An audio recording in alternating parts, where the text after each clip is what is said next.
Hey guys, welcome back to Board Together Games, and I wanted to give you a quick disclaimer. We had intended to put up just a single video for Geekway to the West 2017 where we talked about everything that happened, the overview of the convention, our thoughts on the games that we played, the games we purchased, and our final wrap-up. But we had over 2 hours worth of footage, so we had to break it up into a couple of separate videos.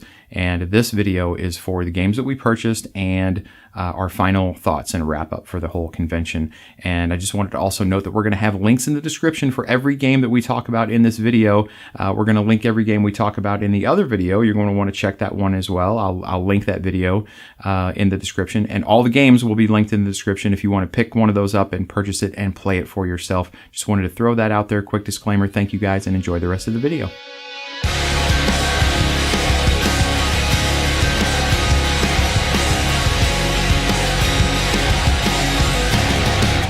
Okay, so now we're going to go through the list of games. We've got all of them sitting over here that we picked up at the show. This first game we're going to talk about, we actually got as part of the admission. So when you buy your $60 admission to the convention, you get a free game. And Miniature Market is the retailer who sponsors the convention, and they are the ones who supply the convention people with these games. The first one we will talk about here is Backyard Builders Treehouse, and the extent of what we're going to talk about it is that it is for ages 6 and up. It's a 10-minute game for 2 to 5 players, and it looks as though it is like a treehouse building game where you're laying down tiles or cards in either like an Uno fashion almost, where you have to match the number or the color, and whoever has the best treehouse gets the most points maybe and wins. And I don't know. We'll check it out at some point, but I don't have enough information to really speak to it. And that's that. Each one of us got a copy of this. Yes. Right? Yes. So instead of just getting the one free game this year, they had enough of that title and the next one I'm going to show you here that everybody at the 2,500 people at the convention each got a copy. So that was Backyard Builders Treehouse. Backyard Builders Treehouse. Backyard Builders Treehouse. Next one that we all three got a copy of is Fish Frenzy. This is from Crash of Games. It is 10 and up, 5 minutes. 5 minutes. Goodness. Well, wait a minute. This says 5 minutes, and then it says 30 minutes. 3 to 5 players. I have no idea. It's a frenzy of fish. If it's good, we'll talk more about it later. That's right. So, yeah, we all got a copy of that. Next. My free game that I got was City Hall. This I have done some research on. This is from Tasty Minstrel, 2013. It is for some players, 2 to 4 players, 90 minutes. And I'm not liking what I'm seeing.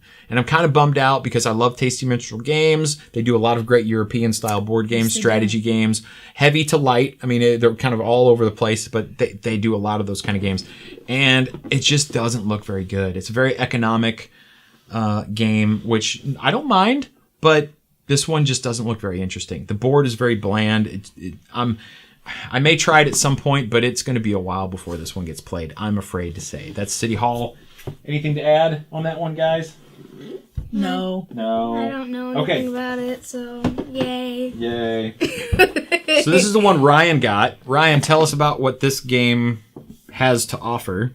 It's a game called Crows. It's for 2 to 4 players, 45 minutes, and it's for ages 10 and up. That's all I know about it. Well, we know it's a tile placement game because it shows it on the back. Oh, that's good. And this does look interesting, right? Mm-hmm. It looks like it came from... The English rules have a little Canadian flag next to it. So it must have come from Canada. From up north. So we will... Yeah, this one we may check out, Crows. It looks very intriguing. The artwork is very striking. So Yes. we will be checking this one out. And we'll let you know if it's any good at some point. But we don't know. So that's Crows. The next one was... This was Kathy's free game, and I'm kind of stoked about this because I love games that have trains in them.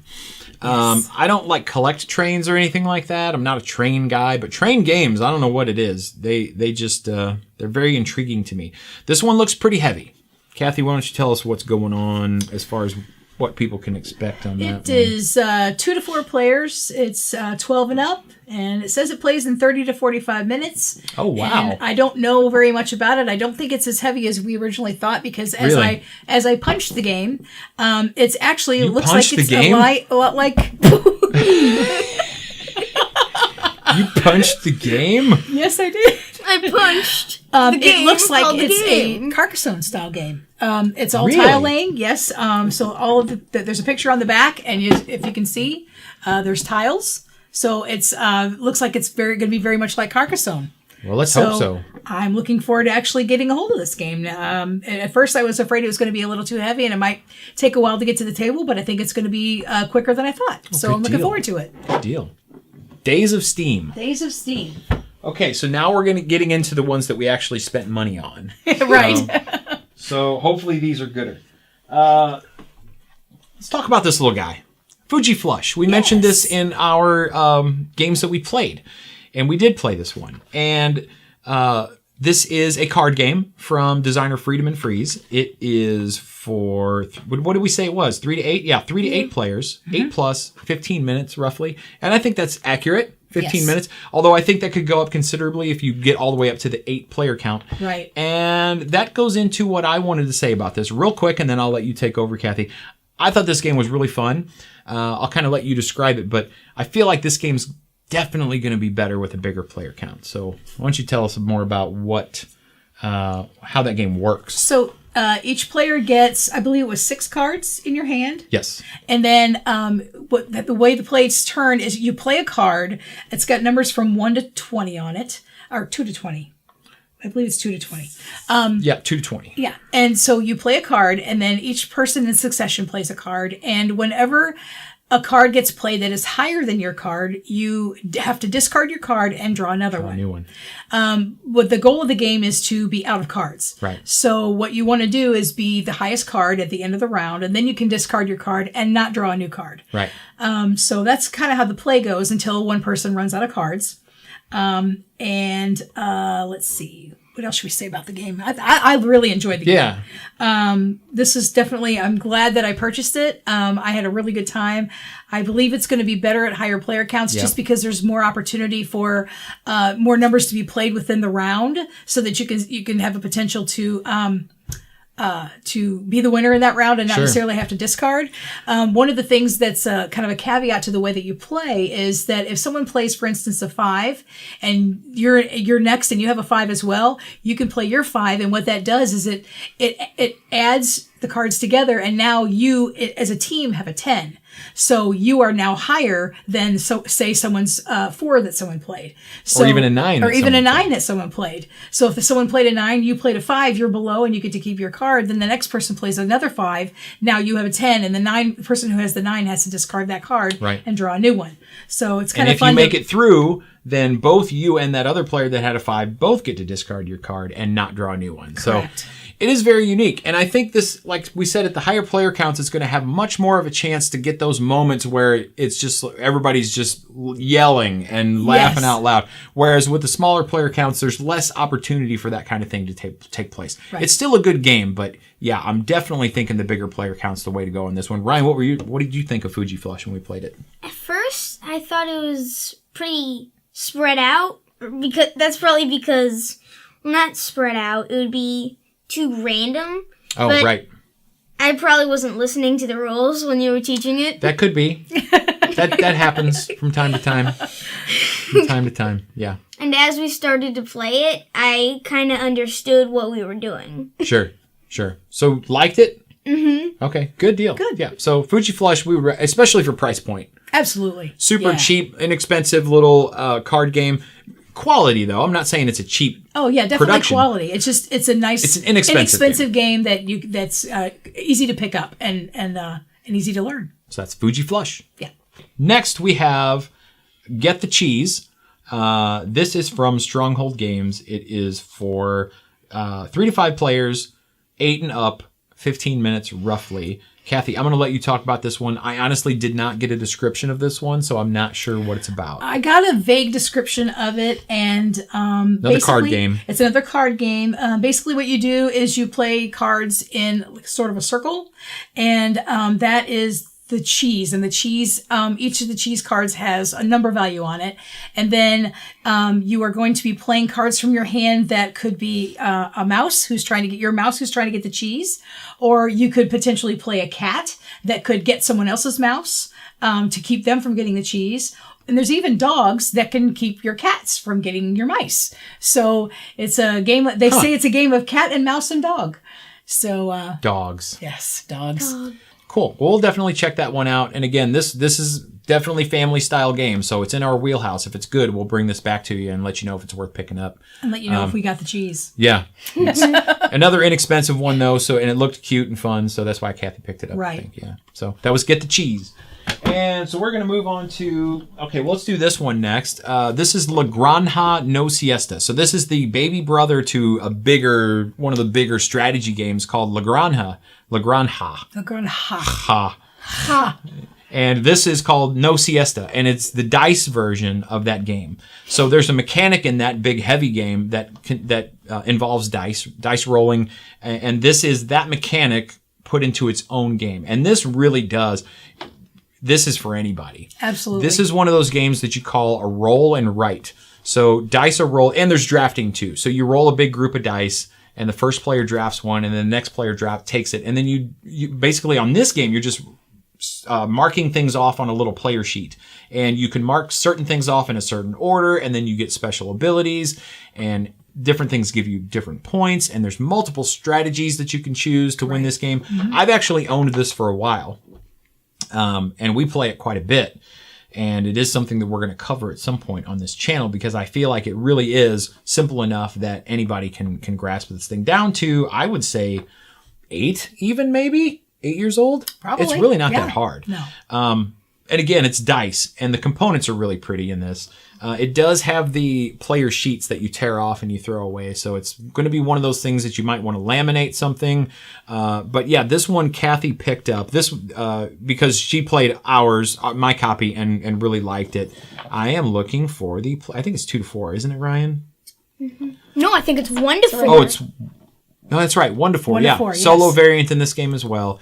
This says ages 10 and up, but again, I think probably 8. Yeah. In 30 minutes, that might be a little short. This can be a little bit longer, maybe 45 minutes, but great little game. It said on the box 30 plus. 30 plus. Okay, that's their out, right. I guess.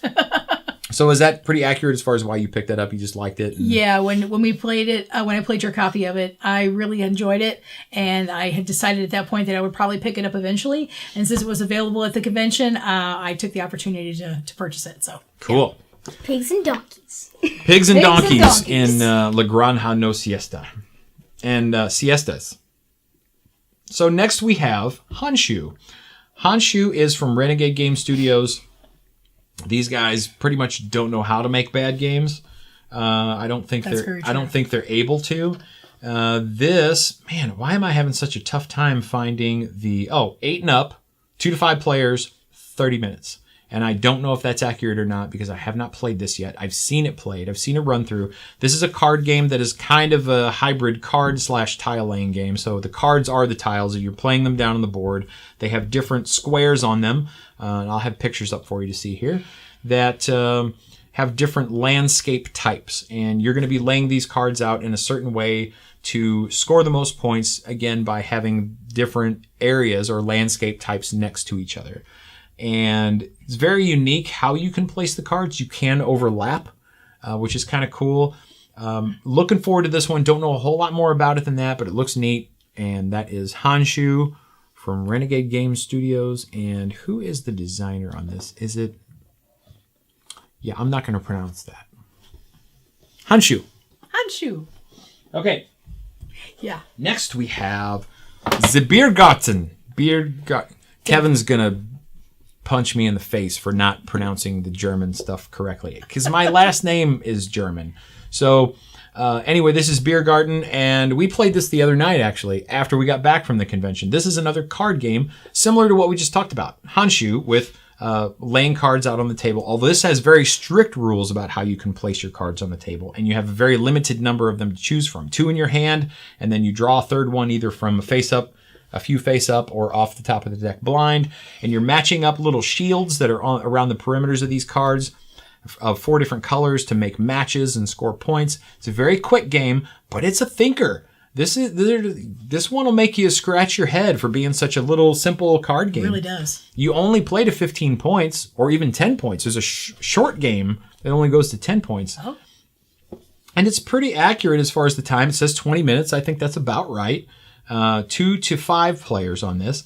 And, as far as family style, the whole Biergarten thing, if you're not drinkers and things like that, you could see that being a little bit of a turnoff. But it's an Oktoberfesty kind of theme, and it's not, it's really about the beautiful artwork and stuff on these cards. I just thought it was a really cool game. I had seen it played before we went to the convention, and I was very surprised to see this company there. This is Steamboat Gothic, very small publishing company, and the price was right, so I grabbed it. I picked it up. We played it. We liked it, and I actually had a chance to interview one of the guys from Steamboat Gothic who was there at the convention, in the booth at the convention, and we're going to have that up as a separate video a little later on, so keep an eye out for that. So that's Biergarten. Kathy, what did you think? You guys both played this. What did you guys think of it? I really liked it. I was kind of surprised. I saw what it looked like on this is my first experience seeing it at the convention on the table, and looking at it on the table, I was like, it looks like a card game. I wasn't really sure what I thought of it. But once we sat down and played the game, I really liked it. I thought it was very strategic in how you're going to put your Biergarten together. You really got to pay attention to how the points. You have to be careful that there's certain things that you could, if you rearrange your cards a certain way, you could lose points. Right. So they're not guaranteed points once you get them. So you really have to be sure that you're paying attention to what you're doing with your garden. Yes. So I really enjoyed it. Ryan, what'd you think of it? Did you like it too? Mm-hmm. Yeah. Yeah. So it's, about where would you put it in the ranking of games that we either bought or played? Towards the middle, towards the top, towards the bottom? I'm not really a person to rate my games. He lies. Hashtag lies. Anyway, that's Biergarten. Yeah. Okay, next is a little game that I picked up in a clearance bin. It's a game called Siberia Das Kartenspiel, or the card game. Mainly because of the designer, Rainer Stockhausen, who designed one of my favorite games of all time called Orléans, and that's a heavier game. We may not cover that in too much depth on this channel, but it's an excellent game. This is a much lighter variant from him, and it's a card game based on the full game Siberia, which has some of the same mechanics as Orléans. So I was like, I have to pick this up. I feel like it's going to be simple enough that pretty much our whole family can play. Anybody can play. Don't know a whole lot more about it. It's playing cards, getting resources, scoring points kind of thing. So that's Siberia Das Kartenspiel. All right, you guys, the next one on our list is this little gem right here. And I got to tell you, this might have been the surprise of the convention for me. This little game from Smirk and Dagger Games called Biotics. Biotics? Yes. Yes. Biotics. I called it Biotix, and I almost got hit by Mr. Kurt Covert. By Mr. Kurt Covert. Yeah. But this game is really cool. It's for 2 to 5 players, 30 minutes. This says ages 14 and up. Really? I don't get it. I mean, this could be played by a 6-year-old or even a 5-year-old. All you got to do is match your colors. I mean, there's really not a whole lot of strategy, and it's really fun. So it's super quick, which is good because this game it's got a mean streak, but it's a cute mean streak. So you have a player board that has little colored spaces on it, and each turn you're going to draw 2 of these little wooden tokens called the Biotics out of the bag, and the different colored ones do different things. When you Dose. No.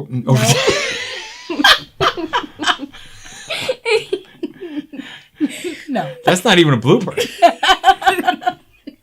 So now you over bioreact or something like that. Yeah. So you have space, for example, 3 blue ones.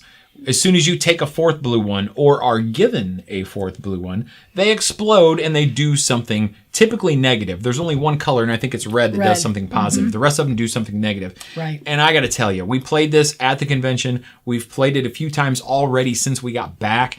This game is fun. We're going to do a full review of this game coming up. So, yes. Kathy, if you want to throw some thoughts on it, but yeah, we're gonna be going over that in a lot of detail later. I would agree with you. This was definitely a surprise for me as well.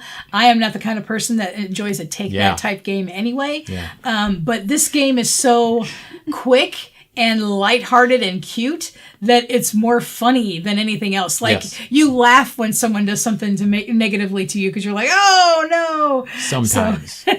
Sometimes.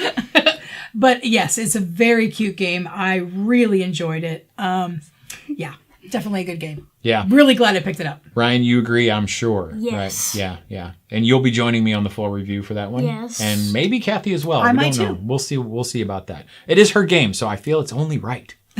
So that's Biotics. Okay. All right. Okay.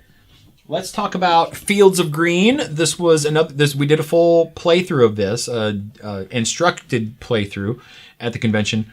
This is good. This is kind of heavy though. This is a little bit not heavy. It's very strategic. You have a lot of thinking to do. It's kind of a brain burner because you're drafting cards. So if you've ever heard of Sushi Go, which is a nice light game, you take some cards, you take one, you pass. And then you get some more, you take one, you pass. Well, as you're taking these things, you're placing them out on the board. And again, placement is everything. And this is an entire kind of farming simulation. And it gets pretty tough to remember what all you have going on in your tableau by the end of the game, down on the table in front of you. So each person's building their own thing. It's for 2 to 4 players. This says 45 minutes, but I'm telling you, I think with 4 people, with the way I try to think through things, it's going to take way longer than 45 minutes. But I do love this. This is kind of another reskinning of another game very similar to called Among the Stars, which was a sci-fi based theme. And I'm a geek, I'm a sci-fi nerd, but I love farming themes. I don't know why. So this says 12 and up, which I would agree with. But Ryan played it full playthrough, and he's 10, and he got it. But he plays a lot of games, so there's something to be said for that as well. I think a lot of times these age limits are for people who aren't necessarily heavy gamers or people who play a lot of games. So that's what I think of it. And we may not do a full review of this, but I thought this was really good. And if you're ready for a next step maybe type of game, this might be a good one to look into because it's a very unassuming theme. It's very offensive, right? Well, there's it's pigs farming. and ducks and geese and donkeys, and then I guess there's a slaughterhouse. There is a slaughterhouse. That could be a problem. But what did you think of it, Kathy? I was surprised. I really didn't know exactly what it was involved with going into it, but I really wanted to sit down and see the demo, and I'm really glad that I got a chance to play the full playthrough, full game, because it got a chance to see how all the scoring works in the end game, and I really liked it. I think I want to play it a couple more times because I feel like I didn't do as well as I could have done just because there was so much to look at. Well, and it was your first time playing too. Right, exactly. That's what I mean. I just would like to see a couple more games just to see, if I could do just a little bit better in building my farm. So, but I really enjoyed the game. It was really good. Ryan, how did Fields of Green hit you? I don't think I'm very good at it, but because probably it was my first time playing, but I really liked it. Yeah, I thought you did pretty good though. I think you did too. Because I think you had a lot of cards given to you that weren't the best. You did steal all the wells, but well, yes. He had no issue with his resources. Let's put it that way. He just had didn't take enough cards, I think, that gave him enough point scoring opportunities. But again, another playthrough would probably fix that, right? So that was Fields of Green. All right, so Yellow. VivaJava, the coffee game, the dice game. Yes. So I'm a big fan of these games that are about drinks. So I have a game about running a vineyard. I have a game about running a brewery, a microbrewery. And I have now a game about brewing coffee.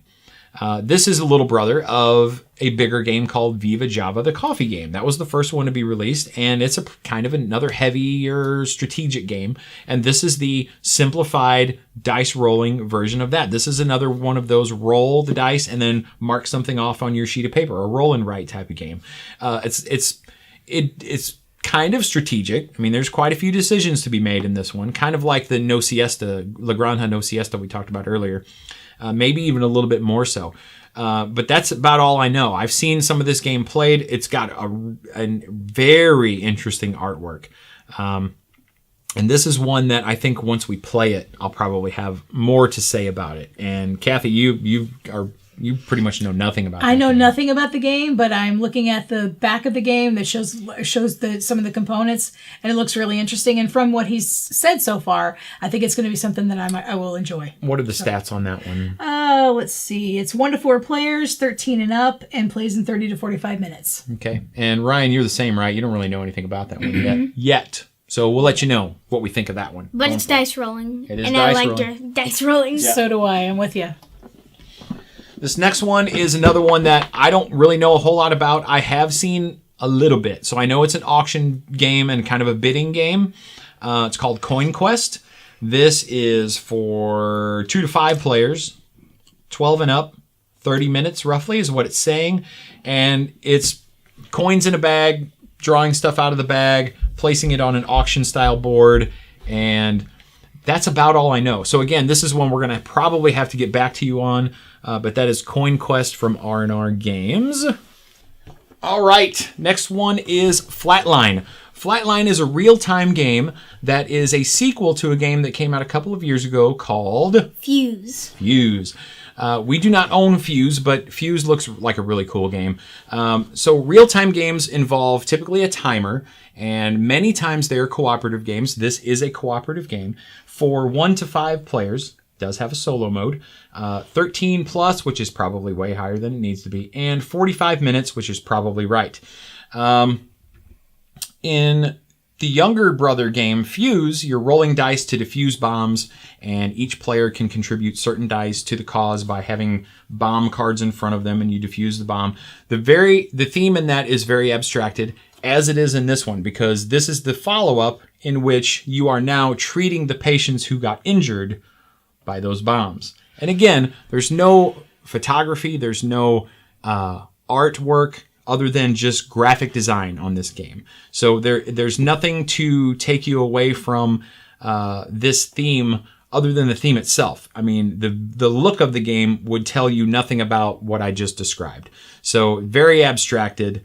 So it does have that going for it. But it looks very interesting. This one I know is done in rounds. So you spend a minute rolling dice and then then you discuss with your teammates where you're going to place those dice to help cure patients, which is a noble thing, right?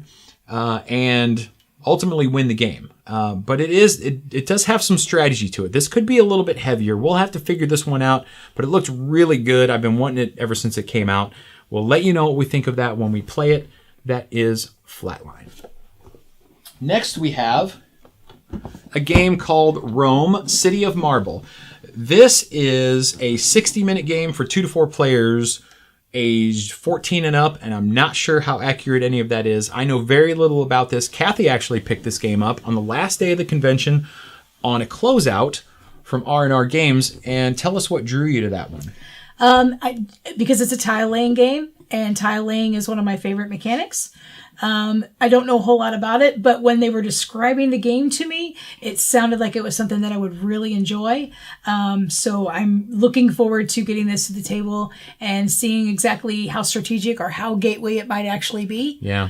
It really could go either way. It could. I think. Yeah. It could. From the look of it and the description even. Right. So yeah, we'll let you know on that one too, for sure. That's Rome, City of Marble. Right, next we have the Castles of Caladale. We are back at Renegade Game Studios. Again, these guys, for what we do at Board Together Games, Renegade Game Studios, it's like they are designing games for this channel, honestly. Really? I mean, great decision making, good games that make you think but are just super simple to learn and to pick up on. And this is no exception. Another tile laying game. And this one is about building a castle. So each player is building a castle in a tableau out in front of them. There's a grid of 9 tiles that are always available to you on your turn. And on your turn, you simply take a tile and then you place it in your castle, building this castle. There are rules about how you can lay those tiles, and the types of materials must match on the edges. So the stone castles, the wizard castles, must match the stone wizard castle edges. And then the other 2 types of material are the gnome Tudor castles and then the fairy treehouse castles. So super cute theme. The artwork, again, is just drop dead gorgeous. And when you get these castles built in front of you, you just want to stand back and take pictures of it and all that kind of. So it's really great. We played this not at the convention, but we played it last night. As a matter of fact, Kathy was not over, but me and Ryan and Karen and Jacob played this game, and it was really good. We actually did an interview with Sean, I think it was, from Renegade Game Studios. We'll have that video up for you later in a week or so. And also forgot to mention, we also have a video with Dan from R&R Games talking about some of their games. And we also have an interview coming up with Mr. Bonacore from Stronghold Games coming up. And we also talked to Kurt from Smirk and Dagger about Biotics. So all of those are going to be coming up later, so definitely keep an eye out for them. But yeah, Castles of Caladale. Ryan, what did you think of this one? I like it. It's tile laying, one of my favorite mechanics. Yep.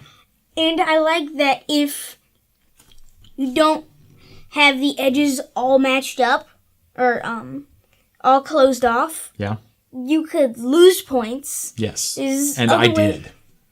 Yeah. I didn't. I know, they all beat me.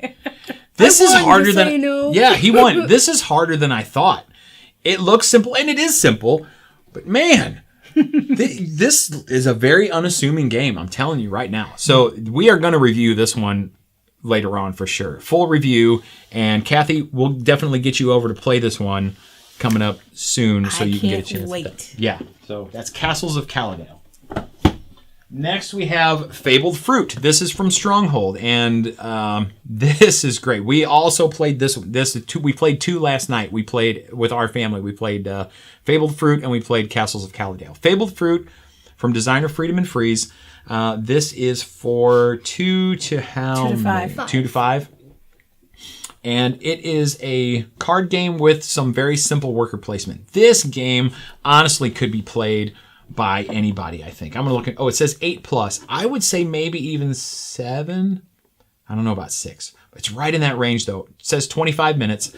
And so you have these different locations, animal locations out on the board. And each location, when you put your little worker token on it, and you're an animal too, lets you do an ability. So I go here and I can draw 2 fruit cards. And that's what you're doing. You're gathering these fruit cards to make delicious juices. And it's adorable. This is another one that we're going to have to get reviewed sometime really, really soon. We're going to have to get Kathy over to play. And yeah, it's really good. You're going to like this. And this is a game that changes over time. So as these stacks of cards disappear that have these different abilities on them, different ones come out from the deck. And when you're done playing the game, you keep that whatever progress you've made. And then the next time you play, you set out all of the last places that you had, animals that you had, and you keep adding new ones as the old ones disappear. So it's constantly evolving. It is super unique. They're calling it the Fabled system. So this could be showing up in more games coming up in the future as well. Yep. Really cool. We'll get you more information very soon. That's Fabled Fruit. And finally, I said that other game might have been my surprise of the con. Well, yeah, it was, because this really wasn't a surprise to me. It surprised me at how much I loved it, and that is Touria. Touria is, boy, what do you call this? Do you call this a gateway? Do you call this a next step game? Do you call this a strategy game? I think it's a gateway game. I really think you call it gateway? Yeah, I think it's easy to teach. It's pretty strategic. It can be strategic. Ryan, what did you want to say? I would kind of think in heavy and light. I think it's right in the middle. Right in the middle? Okay. That's fair. That's fair. So this says ages 10 to 99, 2 to 4 players, 60 minutes. I'd say 60 is about right. Yeah. Yeah. But wow, is this game cool. I did not know it was going to be this good. I had seen it before we went to the show, but, and I had it on my list of games that I wanted to get, and we got to do not a full playthrough at the convention, but we played a couple turns of it. Man. So you play as, all of the players are a band of adventurers or heroes, and you're moving around the board to do different things and collect stuff. And collecting things allows you to get to the castle to save the prince and or princess that you want to marry. Yeah. Yeah.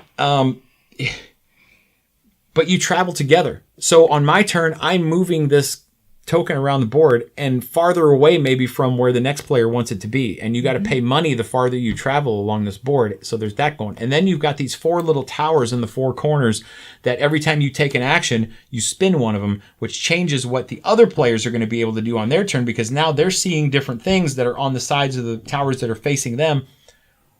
Wow. Wow is right. It was very cool. So unique, so different. And it's not points. It's a race. It's a race to see who can get the stuff that they need to get to the castle and save the prince and or princess and marry the princess. and marry them. Kathy, tell me what drew you? I mean, what can you add to that? I mean, there's not a whole lot that I can add other than the board, the components are beautiful. Yes. And I loved the mechanic where you look at where your turns, what you can do on your turn is determined by turning that tower on one of the corners of the board. So yes. I just love this game. It's so awesome. You will be coming over for a review of this game. We're going to go into this one in depth because this is one that I really think that it's a shame that not more people know about this game. It's not getting the buzz that it deserves. Absolutely. Ryan, would you agree with that? I do agree with that. Did you love it? Yes. Yeah. I mean, it's good because it's different. See, a lot of times it's just these games will do some things different, but some things that are the same. And they're great and they're unique and we love them. This is amazing. So that's Touria coming to a Board Together Games review near you very soon. Very soon. Okay.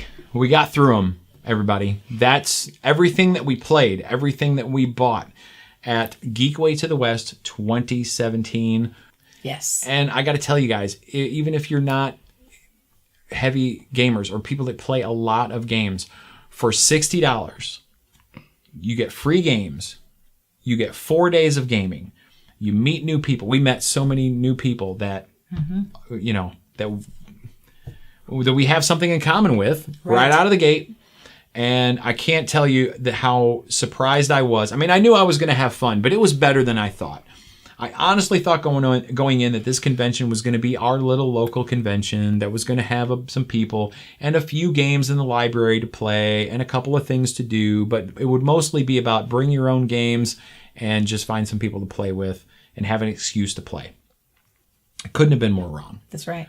Could not have been more wrong. It was very well put together, very well organized, very well stocked with, and the venue was a great choice.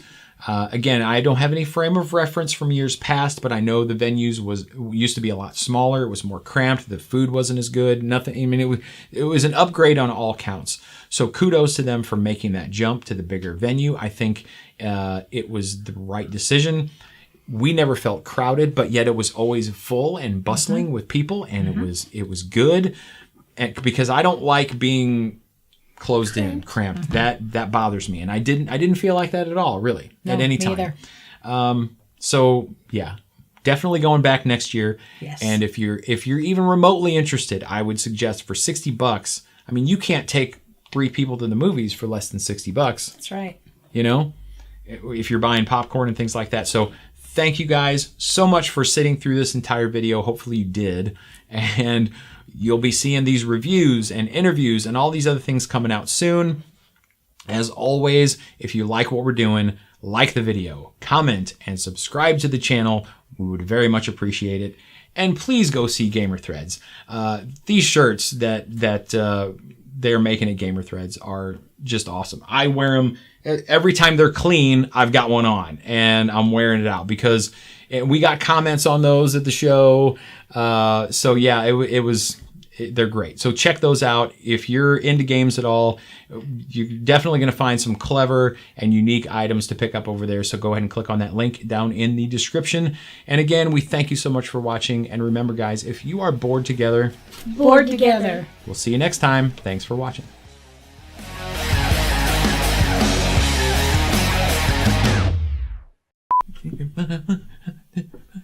Oh, we started?